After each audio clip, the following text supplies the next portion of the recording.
money. Share it on Facebook, share it on LinkedIn, Twitter, our blog, YouTube videos, listen to our podcast, getting so hot that it's burning up the stereo. Welcome to SeizeYourBusiness.com podcast. I'm Scott Mathis with Plateau Topeka Consulting, and this is EJ. EJ Johnson with Liliana Properties, and we are joined today by Carla Merlak. I didn't want to chop it up. I know how I tend to chop up last names. And what's your company name? Merlak Tax Advisory Group. Oh, okay. Merlak Tax Advisory Group. So, what is that? What do you do? Well, what is the we company? are the home of the $69 tax return, no hidden fees, and that includes Schedule C for self-employed, which we'll talk a little bit about today. Okay. And even if you have investment properties, that's inclusive also. We also do S-Corps and LLCs on a smaller business scale. Oh, nice. For the $69 or? No, that is $125 for that. That's Okay. a separate fee. Oh, how long you been doing that? Well, I've been in the financial industry for almost 20 years and almost 10 in the tax preparation and advisory. Oh, okay. And you were saying earlier you're not a CPA, but you have them there that do that, and you're drawing from your business background and experience to help people decide where to go Correct. or what to do.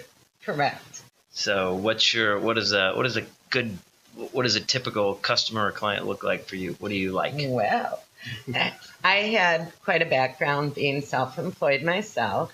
I had a cleaning business for almost 10 years, and I grew it into a fairly large organization. We had, over 350,000 gross in a year. So it really gave me a good background on Schedule C, self-employed, and write-offs and the government. My main focus is to make sure that you pay the least amount in tax and keep the most amount in your pocket. Oh, I love rebels against the government. It's amazing. It's just amazing. So, what can you not? Do you have any thoughts on a funny story or anything about somebody that tried to write something off or wanted to, or what's your typical crazy thing people go, can I write off my... Yeah, what's the best write-off? That's Whatever. What it is. Well, what's They the always funny... ask, can I write off my pet? But I say no. But it's therapeutic. I know. I do get people that try to exaggerate and force some issues, and there's been a couple that I've turned away. We do almost 1,000 returns a year, and that's growing. So I do get broad exposure to a variety of businesses and financial situations. And I would say, the most important thing is just keeping track, keeping good records. Sure. Yeah, I can understand that. So do you have to keep every receipt or... Yep, that's a big part of it. And I think we'll back up a step if that's all right. Sure. That you could be the best in the world at doing something. Say you're the best painter, and you want to go off on your own. Well, it's a whole lot different owning a business than just being a good painter. Oh, okay. So what comes with it? How do you get clients? You got to market. You market yourself. You put yourself out of promotion. Yeah. So what if you're not a good speaker, right? You probably need a business coach. Yeah. Sure. You need a website. You need somebody to help. Is that something that you offer? That you're saying that's something that you... Well, through the years, I've affiliated myself with a lot of other professionals so that my clients get the very best in service. Interesting. So you provide that service as well as the accounting, helping people She has. with business coaches, or you have, Yeah. or you... Yeah, she has. I mean, I believe that every business owner needs an accountant. They need an attorney, and they need a business coach. And you may aspire to be the best, marketer. Sure, But you know what? When it comes down to it, if you have a painting job that needs to get done, where are you going to be? Painting. Yeah, painting. You're going to be there. Yeah. And then where's your next job? You forgot to call the 5 people that called in, right? Sure. Very true. And once you do become a business owner, then you have to decide. Most people start as Schedule C, self-employed. What does that mean, Schedule C? You keep saying that for the normal person out there. What does that mean? Schedule C? It's part of your personal tax return, and you have a business. Okay. Some people think, well, you know what? I didn't really make much money, or I only get paid cash. they don't claim it. Yeah. Sometimes it's to your advantage to claim what you've made. Even if you're just researching a business, you should keep track of all the expenses, all the mileage, any classes you take. Say you want to become a realtor. It costs quite a bit just to get a real estate license. That's tax deductible. And it's okay if you have a business loss. Ooh, But eventually you have it's very to show interesting. profit. Yeah. It's very interesting. You do? What if you never do? What if you always don't make money? You never make any money. Well, at some Can you point, keep then writing you it up? have to cut your losses now. You know, rule of thumb is 3 years Yeah. if you show a loss, and that you're going to have to start turning a profit. But you do need to, even if you have income and still show a loss, if somebody's paid you, larger companies, if your job is maybe 600 or more, somebody might give you a 1099. Sure. And that's something that is reported to the IRS, so you do have to claim it. Sure. But I have some people, maybe they do daycare out of their home. They don't think of claiming it. It could be to their advantage to claim it. So it's wow. always good. And this is what tax advisory is about. Sure. Come in, meet with me. It's a complimentary consultation to see if you are proceeding in the right direction.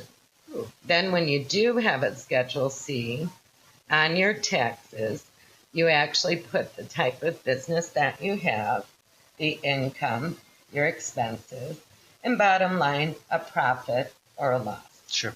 And so Schedule C is just a way of defining that you have a business, but you don't. It's not incorporated or anything like that. So it's just a sole proprietorship, I suppose. Yes, that would be self-employed. So that's what a Schedule C is. Sole Gotcha. proprietor. Okay. Now, as you grow your business, you might find that there's certain advantages to becoming a corporation, incorporating, Sure. or a limited liability corporation. And I have worked with Kevin O'Flaherty, some of my clients, where they can guide that person in the best structure for their business. Sure. Okay. That requires a separate tax filing, typically by March 15th. And then if there's profits, that passes on to your personal return when you file that by April 15th. Sure. The benefit there is that you're avoiding that self-employment tax, which gets everybody at 15.3%, which is basically you're paying into Social Security and Medicare. Okay. So where's your company located? We're at 83 in North Avenue in Elmhurst. Yes, it's just east of 83, 2 blocks on the north side. Sure. Everybody seems to know the Delta Sonic Car Wash, so we're across the street from there. Back to the other for a minute. What is the craziest thing you've seen somebody try to write off? You never really said. It's just somebody came in and they wanted to write off, I don't know, their Fruit Loops, or I don't know. What is the craziest thing somebody's tried to write off? Oh, I have one gentleman. I don't know where he gets his expenses, but he claims they're documented, and my job is just to make sure that they're documented. Right. Okay. And when the IRS, Do you have to see the documentation, or just they say it and you trust that they did it? yeah, You- usually it's in written form, Yeah. so it can be even on a napkin as long as it's Sure. signed by them, you know. But if you want to write off like 80,000 miles of driving, Yeah. which sounds extreme, Yeah, it's a little at bit- 56 Where is he going? cents a mile, exactly. So you have a 40,000 plus deduction just for mileage. That could be a red flag. It could be. Is he a But- taxi driver? Well, he is a delivery driver, Oh, well. so, you know, it's possible. Maybe. And I guess they could check mileage pretty easy too, Yes. though, right? So that would be one that would be easily caught. yes, exactly. It's funny. So when you And- first started, were you alone? Did you already have a group set up, or? Actually started the practice on my own. Oh, wow. And I started in the financial services, and I really work with the blue collar and white collar worker that doesn't have a whole lot of guidance Yeah. on strategizing for retirement. Oh, okay. And then from there, I realized how important taxes Really can are. impact, a return. And when somebody especially is in retirement, it looks a whole lot different than when they're working. Very true. Very true. And my first goal was to educate myself. I felt I was a pretty smart person, but nobody ever really taught me, where do you get the information other than somebody that wants business from you? Sure. So by getting all my licenses, I was able to educate myself and then chose to share that with others. Yeah. And tax advisory is being proactive, coming in whenever you have a life event, a marriage, a death, a divorce, a child, buying a home, selling a home. So you don't want that surprise in March or April that you find you owe the IRS, right? I understand that. Yeah. I think one of the biggest mistakes, and it happens with a lot of business owners, is they take their retirement savings to start their business. Yeah. I know people that have done that. Yeah. And what happens if you're under 59 and a half? You take a huge penalized bag. Yes. And there might be alternatives to avoid that. And I think that's where I see some huge mistakes being made. Let's not give up that money to the IRS. That's almost like Free money. loan shark money, right? At 33%. It is. The government's loan sharks. Yes. Well, and it's funny. People, you hear them go, I got a big return this year, and they're so excited. It was their money. Yeah. They've given it. They get no interest. The other way, they get no interest, and if you do it that way, the government gets interest. Yeah, exactly. So it's not really a fair system. I don't. No, it isn't. But it can work to an advantage in some respects.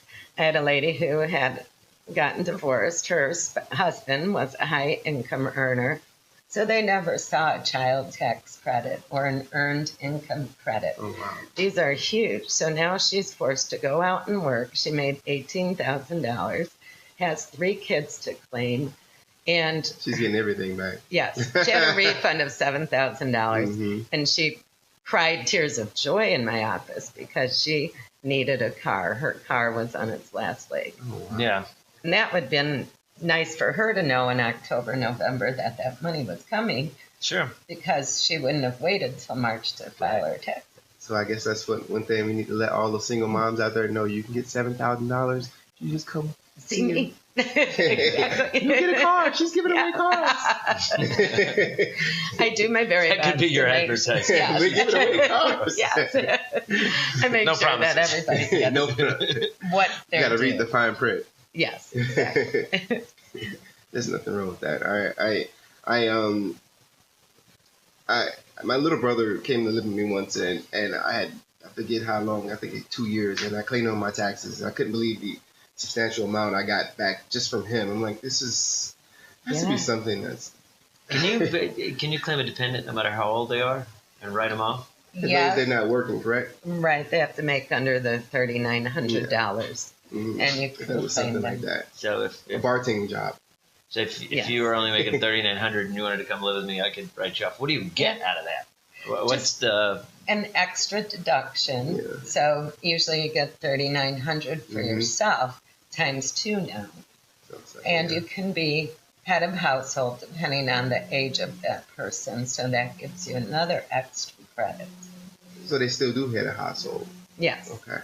And if you have somebody living with you that's under 18, then you may get the child tax credit also, which is $1,000. So, it really racks up very quickly. Yeah, And sounds like it. Many times people don't understand that. Now, and what's your biggest?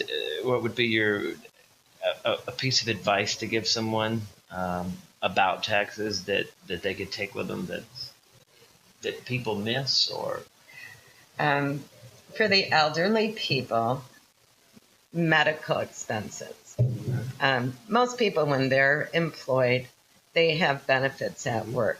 But once they become retired, they have Medicare, they have a supplement, they have other out-of-pocket costs. And they don't realize if they do itemize, which is Schedule A, that typically they have real estate taxes, charitable, and they get sales tax. So if you purchase a car, you could deduct the sales tax. And then medical. And medical is such a broad term because it includes mileage to and from your doctor's appointment. What if you had to go to Mayo Clinic and you stayed over? All that mileage travel, even airfare is deductible. Oh, wow. Your hotel room, your meals. Really? If you had to go through chemo and you needed a wig, the wig is deductible. If you had to put ramps in your house because now you're wheelchair bound, that's deductible. So, yeah, there's a lot there that people don't realize. That's a lot. It is. The wheelchair, everything, the ramp. Yeah, I had one. So how do you have that conversation with somebody the first time that sits down, and how do you get to the point where you find out they stuck in a wheelchair ramp and bought a wig? I mean, so how do you get there? How do you do? So they basically, it sounds like they just deducted their life. Like, no, but I mean, how does she get? How do you find that out? Because when you sit down with somebody, you don't. What do you ask? Hey, have you added any ramps? Have you got any wigs? Is that a wig? Got cancer? What do you know? That would be kind of funny. Hey, this is a wig. So how do you have a questionnaire, or do you have a form, and it leads you in that direction? That my accountant has something like that every year. Did you buy any more cars or trucks or any kids or any, not buy the kids, have kids. Whatever. Have kids, yes. You could buy them too, I guess, adoption. Yeah, sure. But so you have a questionnaire that leads them through there. So the process isn't too painful to just sit down and. What I find, and maybe you've realized this too, say you were going to do a will or a trust or get your taxes done. If somebody sends you 30 pages to fill in, you probably aren't going to do it. No, but most likely about halfway through, you just kind of slow down. Exactly. And it doesn't make sense to you. So most appointments are a 2-appointment process at my office, especially if you're new. We're going to have an interview appointment and then a pickup appointment. Okay. So I start with the easy questions. And some aren't even that easy to somebody. Do you have a W-2? Yeah. What's that? Is that this thing? This is form here. Yeah. It says W-2 on top. Yeah. It's on the left. No, it's in the right corner. And then most of them come in without the envelopes opened. Okay, so I have to open envelopes. That's part of the $69. Yeah. But we start with income. Then we do deductions. Do you own a home? Did you pay property tax? Then I move into the medical. So now I've kind of got their guard down. Yeah. And I've built a rapport with them where they're willing to discuss those things. Sure. And then we go through, do you pay for your own insurance? Did you have any medications you pay for out of pocket? Were there any other things, So it's a conversation rather than just a questionnaire that they're filling out. They build their trust and then you slowly ease into it. Correct. Okay. Yeah. And usually by the end of that, we've uncovered quite a bit about them. Okay. And even if the prior year, which we're doing the taxes for, they didn't have those issues, they know what to plan for the upcoming year. And so does that mean that the percentage of your clients are also repeat clients each year? Yes. Okay. Yeah. Yep. We find that everybody comes back to us. Yeah. And on a rare occasion, people do want to just drop off, which we allow, but we want to make sure that they didn't have any major changes in their life. Right. And some people go, oh, no, nothing changed. Oh, and I see a new address on their W-2. Call them. Oh, yeah, we did move. And then they'll say, something changed. Yeah, we had a kid. Oh, that's minor detail. Sorry. Right.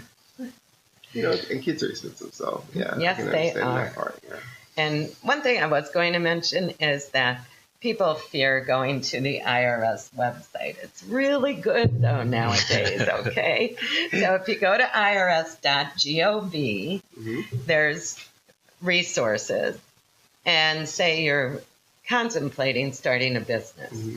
It has great links for small business and self-employed with videos. They'll take you out to YouTube and basically talk you through each step of the way. Oh, wow. People that don't want to do it on their own come and see me and ask their questions, and then I answer and then them. you do it. Yes, exactly. That approach sounds so much more easier and so much more faster. Yeah. And the thing is, people don't know what they don't know. And I found so many. That's very true. Isn't it true? It is. You know, even if you're doing TurboTax, which is a great software system, you know, there's so many questions they ask you. You're like, what are they talking about? I don't think I had that. I don't know. Yeah, I don't know. I think that especially for those who are a small business owner Right. and self-employed, it's very hard to keep track of your expenses. You're a plumber and you're driving from job to job and you're sweating in this 90 plus degrees and 90% humidity. Sure. Do you really care about going home and doing paperwork? Probably not. Probably not. No. So I You say, just want to go home and get out of the heat. exactly. So I say, you know, this at the simplest thing, put an envelope in your vehicle and put all your receipts in there. Sure. Also keep some kind of log of where you go for your mileage. And at the end of the month or the end of the quarter, and hopefully not at the end of the year, because you'll have a lot of receipts, but you sort it and do it by a category rather than a month. Yeah. You know, I don't particularly care how much you spend per month, but I want to know how much you spend on advertising, how much you spend on meals and entertainment. What about How clothes? Clothes? Work clothes, yes, if they're related to your This new job. suit needed. I Yes, had to get it. Yep. Sorry. shoes. What about lunches while you're working? Not deductible unless you're away, like for a convention or something. Out of But state. yeah, but if you took somebody to lunch that was a potential client, now And couldn't anyone be a potential client? Pretty yes, much. they could. Pretty much, depending on what. But document it. Keep that receipt and write on there who you were with. Yeah. And that's the important part of it. So, what other unusual expenses?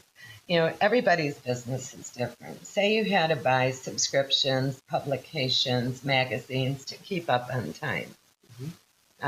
You're a home flipper and you want to keep up on what's going on. Those subscriptions can be deductible. Oh, wow. How about your cell phone? Now, you want to know how much it is per month and then estimate how much you use for business. Is it 100%, 70%, 50%? And then that's deductible. Internet at home, if you use it for research, how much is your internet and how much would you use towards your business? So business use of home doesn't necessarily mean anymore that you have to have clients coming to your house. Sure. But if you have a room exclusively for your business, that percentage of all your utilities can be deducted. And then your vehicle, of What course. is just a might. corner of the room? You said a room dedicated. So what if it's just a desk in the corner? Does it have to be a room or does it It matter? is supposed to be a separate room. So Interesting. build a wall They're if picky. you're Build a getting wall. audited. Can I just get a partition? Yeah, Yeah. partition. One of those room Partition, dividers? yeah. Just partition it off. Exactly. One of those That's Chinese bad. shades? Yes. Stick it up there? That would work Look, too. it's separated. So it's separated, exactly. Oh, okay. That's funny. And then there's extra incentive for people that do daycare out of their home and things like that. Okay. What about insurances, right? You need insurance. Sometimes you need, like in my profession, I have errors and omissions insurance.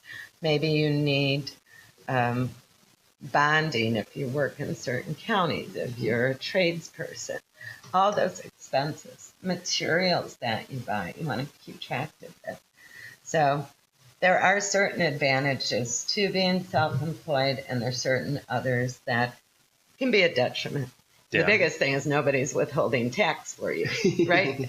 So at the end of the year, if you do have a profit, even if you come out to zero income, you still say that you make $10,000. The IRS gives you standard deduction, and your exemption is $10,000 roughly. So you're at zero. But you still owe self-employment tax on that $10,000. which is $1,500. $1,500. Yep. So you've got to plan for that.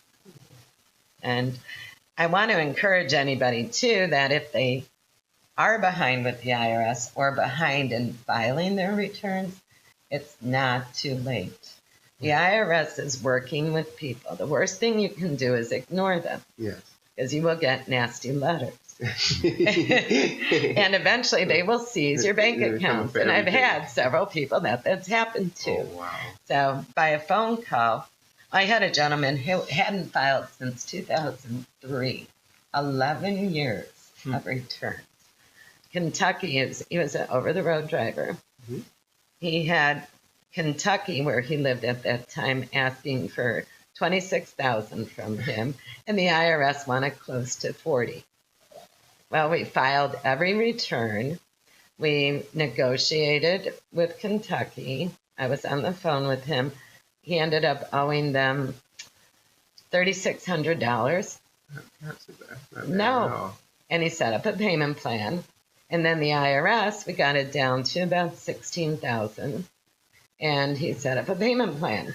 So at least that monkey's off his back. How would you have liked to have gone 11 years with them threatening to, seize your account? I'm surprised they let him go that long. Yeah, me too. Yes. That's a long time to let him ride out. Yes, it is. Let him just do his thing. Yeah. Well, But his quality of life was so much better. oh, I can imagine. Well, Carla, what's a good way for people to get a hold of you if they want to contact you?